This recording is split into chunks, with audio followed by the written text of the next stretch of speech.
Bonjour à toutes et à tous, j'espère que vous allez bien. Je vous propose, pour finir cette vidéo, de prendre la news en question et de prendre chacune des armées et des unités. Je vais vous dire pourquoi, selon moi, vous retrouvez Games à les retirer de la vente, et donc nous, hobbyistes, à le subir. Spoiler, de mon point de vue, c'est parce que vous, Games, n'avez pas assez bien bossé. Alors, What's Leaving the Warhammer Age of Sigmar Range, 4 avril 2024. Ah, j'aurais pu la mettre en français, cette page. Je sais plus. Allons-y, dans l'ordre, on part sur les Stormcast. Bon, bah la Ballista Celestar, c'est un peu triste. Je veux dire, de toutes les unités qu'il y avait là, moi, c'est une unité que j'aimais beaucoup, que j'aime toujours beaucoup. Bon, elle n'a jamais eu des règles malheureusement très intéressantes. Elle était jouable, elle n'était pas injouable, elle était jouable. Elle a toujours été un peu trop chère.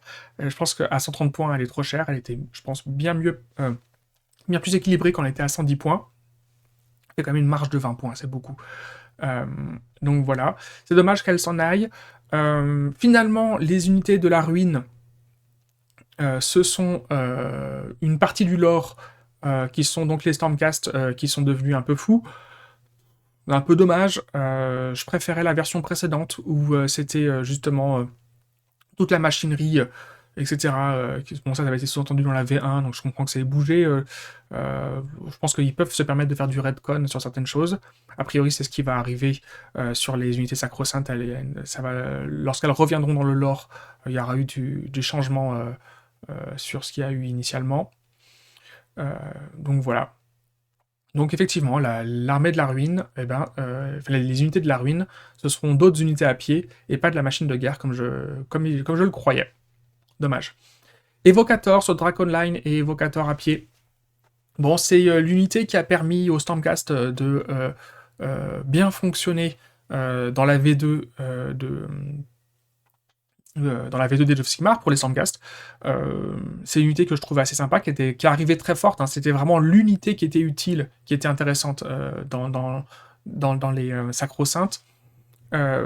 J'étais pas très fan... Enfin, la figurine est stylée, mais j'étais pas très fan des Dracoline, parce que ça faisait une troisième créature de type monture. On avait déjà eu les Dracotes et les... comment ça s'appelle ? Et les Griffes Chargeurs.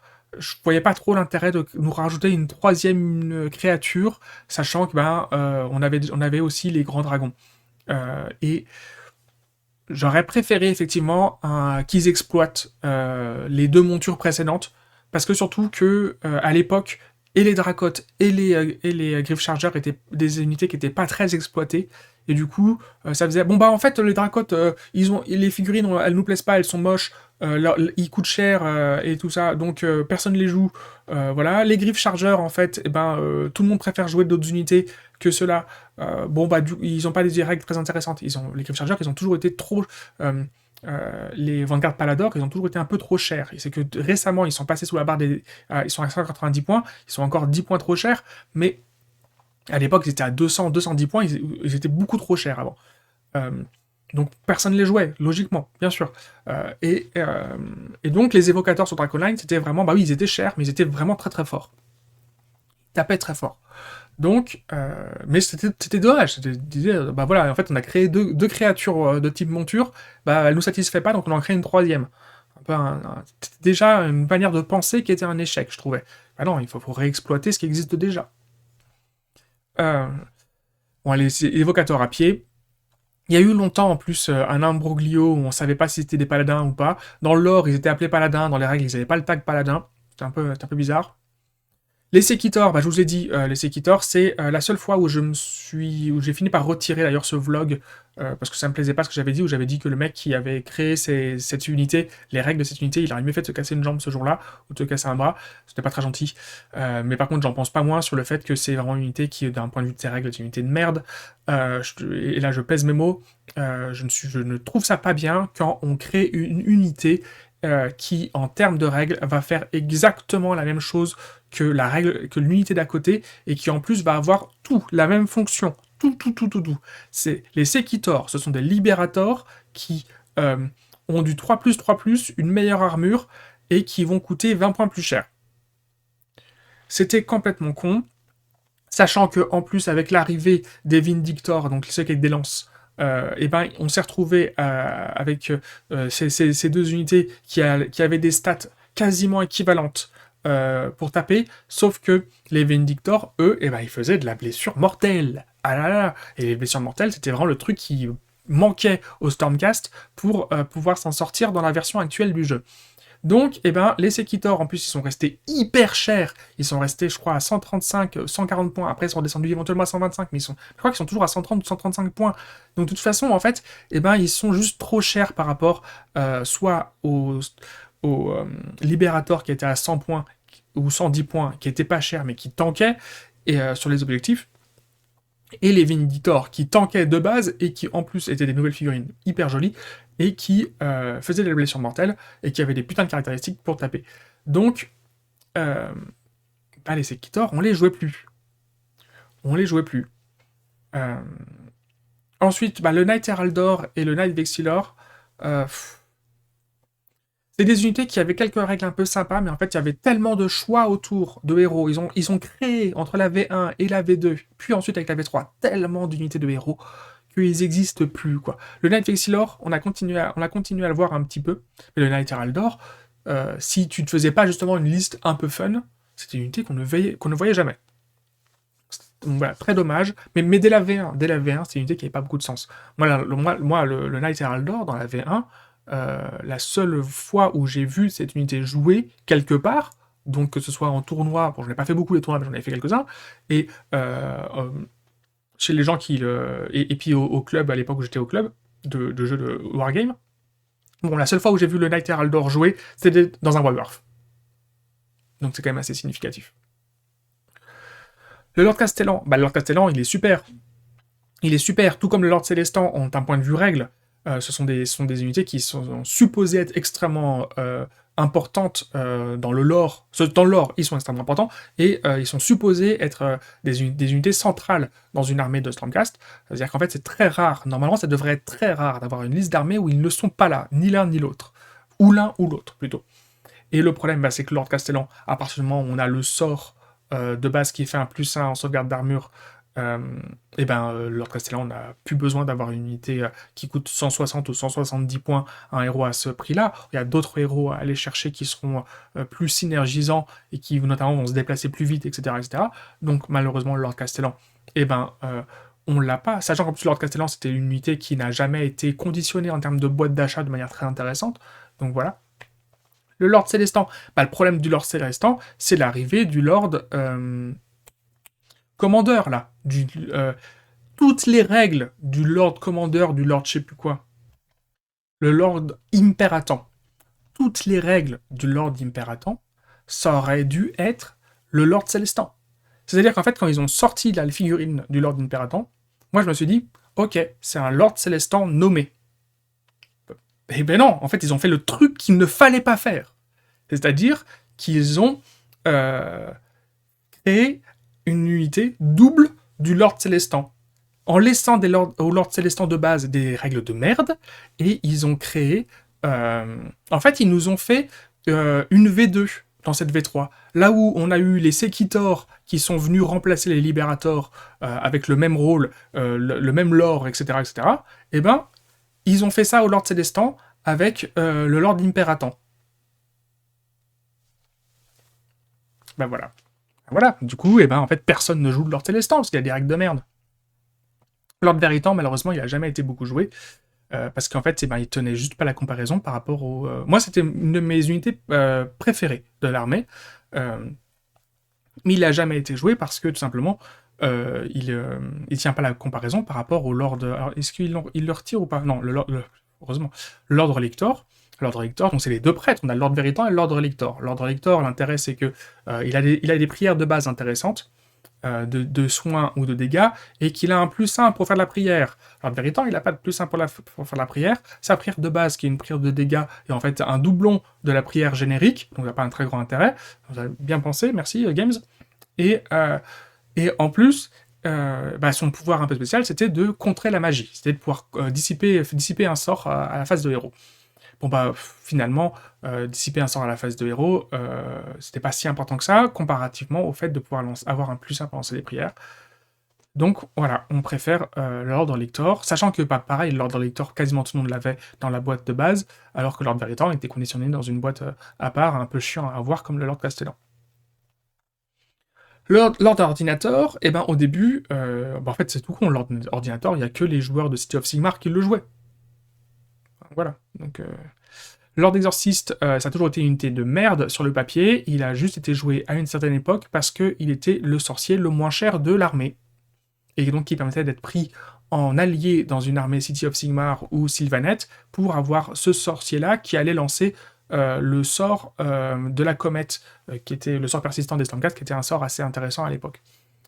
Mais sinon, c'est une unité qui n'a jamais été très intéressante. C'était vraiment une troisième unité de sorcier qui est arrivée en V2, qui n'avait aucun intérêt, ni d'un point de vue lore. Il était à mi-chemin entre, dans son rôle entre le Lord Veritan et le Lord Relictor, donc c'était un peu bizarre. Et en plus, sur le champ de bataille, il n'était pas très intéressant, quoi. Knight Azyros, il a jamais été non plus très très très populaire, que ce soit dans les listes à haut niveau ou à bas niveau, parce que en fait, il a arrêté d'être populaire en V3, parce que maintenant, on a les ordres qui font un plus 1 pour toucher, et les ordres, les commandements. Et puis en V2, même en V2, il n'était pas non plus beaucoup joué, parce que il y avait... on n'a pas 10 000 points dans une armée. Et on a, que ce soit à 1000 ou à 2000 points, ou à 1500 points, faut vraiment avoir envie de le jouer, quoi. Les paladins, je comprends pas. Les paladins, je ne comprends pas pourquoi ils sont retirés. Je soupçonne que c'est pour refaire les figurines, même si je trouve que c'est des figurines qui, qui sont dans la V1, des figurines qui sont encore assez charismatiques et assez stylées. Donc je sais pas. Je sais pas si c'est les paladins dans les 3 unités de paladins, ou si c'est spécifiquement les rétributors, parce que là c'est un paladin rétributor, qui sont retirés. Ça, je comprends pas trop. Ça, je comprends pas trop pourquoi ils sont changés, sachant que, comme je vous ai dit, pour moi, c'était les 2 nouvelles unités de paladins, là, les gros paladins avec les boucliers ronds ou avec les énormes marteaux, c'était vraiment, pareil aussi, un bad move. La façon dont ils ont été conçus de la part de Games, c'était un bad move. Donc j'espère vraiment que l'idée, c'est pas uniquement qu'ils soient définitivement remplacés par ces 2 unités de paladins-là.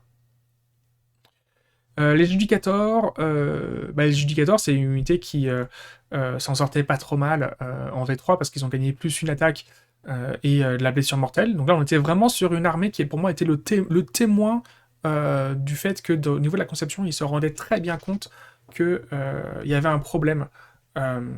Et qu'il fallait rajouter la blessure mortelle et de l'attaque dans les vieilles unités, parce que sinon elle tenait pas la cadence. Donc ça, c'est ça, le Judicator. Je pense aussi que là, il va s'agir aussi d'une refonte de la figurine, comme pour les Liberators. Les Prosecutors, on sait déjà que en fait, c'est parce que les figurines sont refondues. Gavriel sur Heart, il était plus joué. Et puis la figurine, bon courage pour pouvoir la trouver. Pareil pour Vorus Star Trek. Vorus, c'est l'équivalent nommé du Lord Ordinator. Et Gavriel Surheart, c'est un équivalent nommé du Lord Célestant. Mais voilà. Bon, le Castigator, ils ont jamais su quoi en foutre du Castigator. Je vous rappelle quand même, c'est une unité qui était fournie par 3 avec un Gryph-hound. Mais cette unité... Moi, en V2, je l'adorais. Je la jouais en V2. Je vais vous dire, des Castigators... Je sais plus si j'en ai 27 ou 30.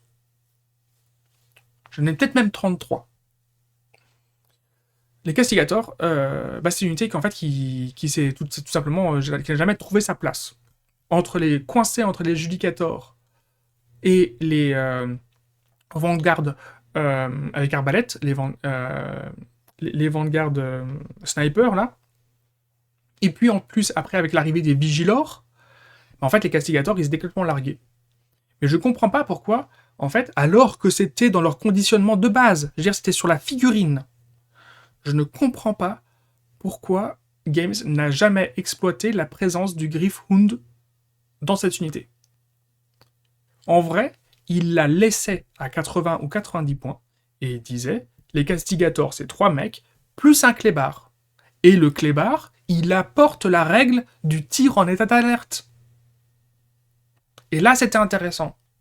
Là, c'était intéressant de dire, on a un clébard avec cette unité, et du coup, cette unité peut être sur un point un peu excentré, elle coûte pas cher, et par contre, ça veut dire que dès que ton adversaire il fait une frappe en profondeur dans les 9 pouces, il se prend un tir dans la tête. Et là, ça aurait été intéressant. Mais, la règle, elle n'est pas compliquée, c'est évident, la figurine est conditionnée avec. Ils sont conditionnés avec un clébard. Ils ont toujours en fait fait un truc sur le côté de merde. Donc voilà, personne n'a joué les Castigators, c'est dommage. Voilà. Astria Solbright et Aventis Firestrike, ce sont vraiment des unités qui ont pareil ont été délaissées entre la V2 et la V3. Alors c'était Astria surtout, mais Aventis, je crois qu'on préférait la version non nommée. Astria, c'était une unité qui était jouée en V2. C'était une unité qui était jouée en V2, qui était très sympa, et en l'occurrence, elle apportait des synergies très logiques avec les évocators, avec tout ce qui était comment ça s'appelle, sacro-sainte, c'est ça. C'est dommage. C'est dommage. Voilà. Bah écoutez, du coup elle sort, mais je pense qu'elle sort parce que en fait tout sacro-sainte sort. Mais d'un point de vue gameplay, il n'y avait pas de raison. Je pense que c'est une unité qu'on a encore pu voir dans certaines listes en V3, tout comme le Master of Sacro-Sainte, le sorcier, le Lord magique, je sais plus quoi. Moi, c'est une unité que j'ai continué à jouer. C'est la seule unité que j'ai systématiquement joué de la V1, de la V2 à la V3. J'ai toujours joué, elle est toujours dans ma liste. Elle était toujours dans ma liste. C'était vraiment le sorcier que je trouvais hyper sympa à jouer, hyper mobile, un tout petit peu tanky, mais efficace pour pouvoir finir à apporter de la synergie ou des bonus là où il fallait, aux bons endroits. C'est très très dommage que cette figurine se disparaisse. Voilà. Bon, le Errant Questor, de toute façon, tout ce qui est... tout comme le Night Questor, c'est des unités qui n'ont jamais eu beaucoup de sens. Il y avait eu le... alors, est-ce que c'est le Errant Questor ou le Night Questor, où il y avait eu aussi le... Je sais plus quoi Questor, il y avait un 3... Est-ce que c'est celui-là? Non, c'était un personnage féminin. C'était une unité qui était sortie dans la White Dwarf. Pareil, la figurine, elle était introuvable très rapidement, qui était un autre genre de Questor. Bon,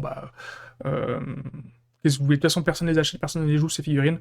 Il y a déjà trop de héros chez les Stormcast qui font la même chose. On n'a pas besoin d'un héros qui a des règles qui servent pas à grand-chose. Voilà. Bon, les Skyvens, on se doute bien, hein, c'est que des vieilles figurines. Tant mieux pour vous qu'on vous refasse ces figurines. Franchement, vous avez été patients, les gars. Vous avez été patients. Donc tant mieux qu'on vous refasse toutes ces figurines. Ce serait le minimum, c'est quand même le minimum. Bon, les Bone Splitters. Les Bone Splitters, ils étaient déjà moches à l'époque. Hein. Ils étaient déjà moches à l'époque. Ils sont pas améliorés avec le temps. Je veux dire, moi, c'est la seule fois où dans un magasin, donc c'était pas un magasin Game Shop, c'était un magasin revendeur, où le mec m'a carrément filé, et j'avais fait plusieurs achats, j'avais une centaine d'euros d'achat de figurines. Il m'a rajouté une boîte en disant, tiens, cadeau. Je dis, mais non, mais c'est très gentil, mais je joue pas Orque Sauvage. Et puis il me dit, non, mais allez, ça fait plaisir. Puis après, j'en ai parlé avec lui plus tard. Il me dit, non, mais le truc, elle traînait depuis 6 ans dans la réserve. Qu'est-ce que tu veux qu'on vende de ces figurines qui sont moches, quoi? Personne ne les veut. Mais oui, personne ne les veut. Et Games, ils ont fait aucun effort. Si, il y a eu les Mad Mob. Il y a eu une unité qui est sortie parce que c'était une unité de Underworld. Mais tout le reste, ils en ont pas pris soin. Alors ça s'est pas trop vu, parce que à côté, on avait les brutes qui étaient ultra classe. Mais les brutes, il a fallu attendre la V3, il a fallu attendre 5 ans pour qu'ils aient des nouvelles unités. C'est un peu triste, hein. Alors que c'était quand même une des unités un peu postères de l'arrivée de... rappelez-vous, il y avait 3 armées qui étaient postères en V1 de AOS, c'était les Stormcast, Khorne et les brutes. Et il a fallu attendre 5 ou 6 ans pour avoir des nouvelles unités. Et puis en plus, quand elles sont arrivées, les règles, elles étaient pas folles. Putain, c'est un peu triste, hein. Un peu pauvre brut, hein. Bon, voilà. Je suis désolé, mais les vraies armées, les vrais Oruks qui ont commencé à avoir des règles un peu sympas, c'est avec la V3, quand on a eu un Battle Tome, où on a eu les brutes d'un côté et les Cruel Boys de l'autre.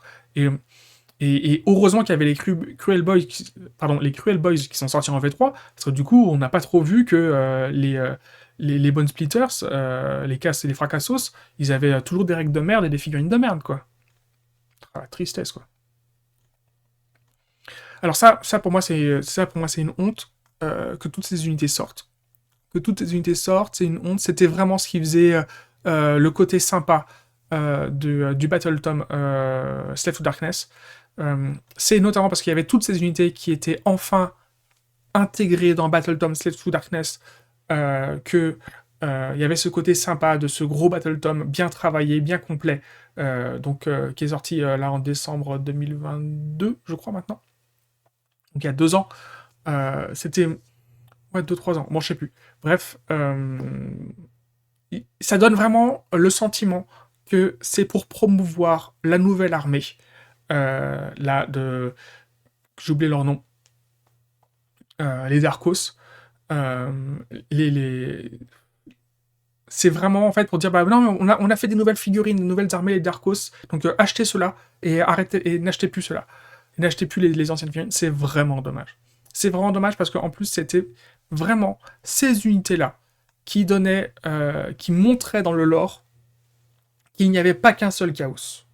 Enfin pas qu'un seul chaos universel, mais que c'était les Cypher Lords, c'était les Splinterers et Fang là, Hashut, toutes ces armées qui nous montraient vraiment, il y a des villes, quand il y a eu la chute de l'ère des dieux, là, de l'ère du mythe, que Sigmar s'est barré, et que en Azir, et que ça a été l'ère du chaos, et ben il y avait des villes d'humains, majoritairement humaines, qui étaient des gens civilisés, et ben ils ont juste pas eu le choix que de abandonner les dieux de l'ordre pour vénérer les dieux du chaos, mais ça reste des villes et des métropoles civilisées. Et aujourd'hui que Sigmar est revenu, eh ben, va te faire foutre Sigmar, tu nous as abandonnés, eux, on a continué à prospérer avec le chaos, etc. Eh ben, on reste du côté du chaos. Eh ben, c'était bien, c'était très bien. C'était vachement bien d'avoir ça dans le lore de ces unités. Et il fallait même, je pense, continuer à le développer. Que tous ces gens-là ne voulaient pas réintégrer les cités de Sigmar. Bon, bah non, ils ont fait le choix inverse. C'est un peu la tristesse. Ça me fait mal au cœur. Enfin, pour moi, je trouve ça pas bien. Moi, pas le bon choix. Pour moi, pas le bon choix. Des gens, bah, tout comme pour Fracassos, hein, pour les orques sauvages, des gens l'avaient sous-entendu. En disant, ah, Beast of Chaos et Orc et tout ça, ça va repartir dans Old World. C'est une honte. En plus, Beast of Chaos, c'est vraiment une armée que j'attendais d'avoir des nouvelles figurines et des nouvelles règles depuis 2004 ou 2006. Ça fait 20 ans que j'attends que cette armée elle soit mise à jour, parce que je l'adore. Je trouve que dans son lore et dans son style, elle a vraiment quelque chose. Putain, ils en ont pas pris soin, quoi. Ils en ont vraiment, vraiment pas pris soin. C'est...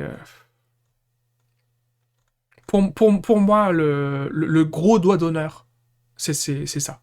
Pour moi, le gros allez vous faire foutre, on s'en bat les reins que vous ayez resoclé toutes vos unités sur des socles ronds et que vous soyez investis pour cette armée, etc. C'est les Beasts of Chaos. Pour moi, le summum de l'irrespect, il est dans cette partie de la news. C'est pas bien. Pour moi, c'est vraiment pas bien. Pour moi, c'est... Moi, j'espère vraiment qu'il y a quelqu'un qui d'assez proche de l'équipe de conception et de l'équipe marketing et tous les décisionnaires chez Games et qui leur dit et qui peut leur dire vraiment c'est du mauvais boulot. Arriver à ce résultat-là, c'est du mauvais boulot. Parce que, on va être honnête, hein, moi je considère que Old World, c'est juste du troll hein, de leur part. Hein. Euh, les figurines, les boîtes sont hyper chères. Les figurines, elles ont été moulées elles ont été taillées et moulées entre 2002 et 2004, voire 2006 grand max. Et ils nous les ressortent telles quelles en version plastique. C'est du foutage de gueule. Hein. Ils se foutent de notre gueule. Pour moi, oh, je sais pas à quel point ils ont investi d'argent dans All World, mais j'espère qu'ils sont conscients que ça va pas marcher. Hein. Si ça marche, c'est qu'on est des cons et qu'ils méritent et qu'on mérite d'avoir des news comme ça. Si on est con à s'investir dans All World. Bon, ça c'est que des vieilles figurines, c'est très bien. Alors ils disent Legend War Scroll, mais quand même, c'est parce que c'est des vieilles figurines. Bon, de toute façon, ça, ils en ont jamais rien fait d'intelligent, ça vient de Silver Tower. Donc voilà. Bon, c'est dommage. Je trouve que c'est un peu dommage pour Valka. Ça, le Big Boss, Gigantic Spider, j'espère vraiment que c'est parce qu'ils vont refaire la figurine, parce qu'elle est moche. Mais tout comme les araignées dans l'ensemble, il n'y a que les grosses araignées qui sont stylées, mais toutes les petites araignées, elles sont moches. Il faut les refaire. Sur les Battletomes de la V3, oui, les gobelins sont devenus assez forts, dans certaines configurations d'armée, attention. Mais, euh, mais de toute manière, ils n'en ont pas pris soin. Je veux dire, la V2, entre la V2 et la V3 de gobelins, le travail qui était à faire sur les gobelins, c'était pas sur les squigs, il avait déjà été fait pour la V2. Le travail qui était à faire pour la V3, c'était les araignées. Il fallait refondre toute la gamme des araignées. Il fallait profiter qu'on est dans AOS, avec des dimensions épiques avec les dieux, etc. Il fallait sortir la figurine de la déesse araignée. Je comprends pas qu'il soit passé à côté de ce truc-là. Bon, voilà tout ce que j'avais à dire sur ça. Pour moi, c'est une honte et l'excuse de dire c'est une entreprise qui fait du marketing, c'est une entreprise qui doit faire des bénéfices, etc. Ils en font. Ils en font. Il n'y a pas de problème. Ils font du marketing, ils font du bénéfice. On leur a absolument pas demandé de dépenser du fric pour Old World. Ils n'avaient pas besoin de le faire. Ils n'avaient pas besoin d'investir de l'argent là-dessus. Ils ont passé leur temps à rajouter des figurines chez les Stormcast, à rajouter là les Questors, la nouvelle unité de Questor, voilà, les Questor Feam. Mais alors cette unité, elle est hyper classe, hein, mais on n'en avait pas besoin. Les Stormcast n'avaient pas besoin d'une nouvelle unité. Le temps qui a été investi sur la construction de cette unité, ça pouvait être pour rajouter des unités dans des armées qui en ont vraiment besoin. Les figurines sont jolies, il n'y a pas de problème. Les Stormcast n'en avaient pas besoin. Je les joue, hein. J'ai acheté l'unité. Il n'y a pas de problème. Ils sont jolis. C'est juste que les Stormcast n'en avaient pas besoin. Il y avait du temps à donner pour d'autres unités, pour d'autres armées. La tristesse, quoi. La tristesse. De fonctionner intellectuellement comme ça, quoi.